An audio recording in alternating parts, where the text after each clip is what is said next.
السلام عليكم ورحمة الله وبركاته. إخوان، حكم أو مبدأ اجتهد فأخطأ. اجتهد فأخطأ، يعني هذا اللي اجتهد فأخطأ هل يجوز في الإسلام؟ قطعا لا يجوز، لا في الإسلام ولا في كل الديانات. زين، اجتهد فأخطأ يعني عندما بعث النبي صلى الله عليه وآله خالد بن الوليد إلى بني جذيمة وقتلهم. يقولون قالوا صبرنا ولم يقولوا أسلمنا، وقتلهم. هذا عذر.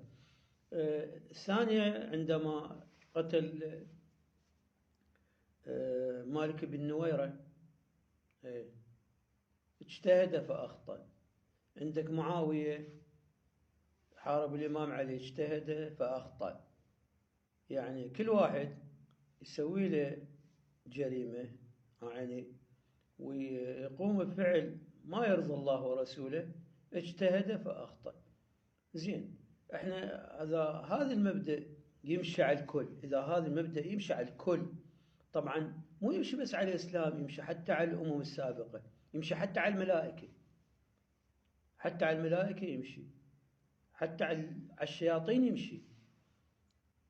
عندك السامري أيضا صحابي، السامري صحابي من صحابة موسى عليه السلام. عندما ذهب موسى إلى الألواح جعل بني إسرائيل يسجدون للعجل. اجتهاد من عنده، أيضا اجتهد، هذا اجتهاد من عنده. عندك شو اسمه، الشيطان ما سجد لآدم. الشيطان 80,000 سنة هو يعبد الله سبحانه وتعالى، لكن اجتهد. هذا الاجتهاد ماله ما سجد لآدم، فاجتهد فأخطأ. إذا هذا المبدأ موجود صحيح ويعني ويجوز الإسلام، يعني لازم هذا المبدأ يمشي على الكل، ما يمشي بس على الصحابة، ما يمشي بس على الصحابة، يمشي على الكل، يطبق على الكل، على كل البشر، على كل البشرية.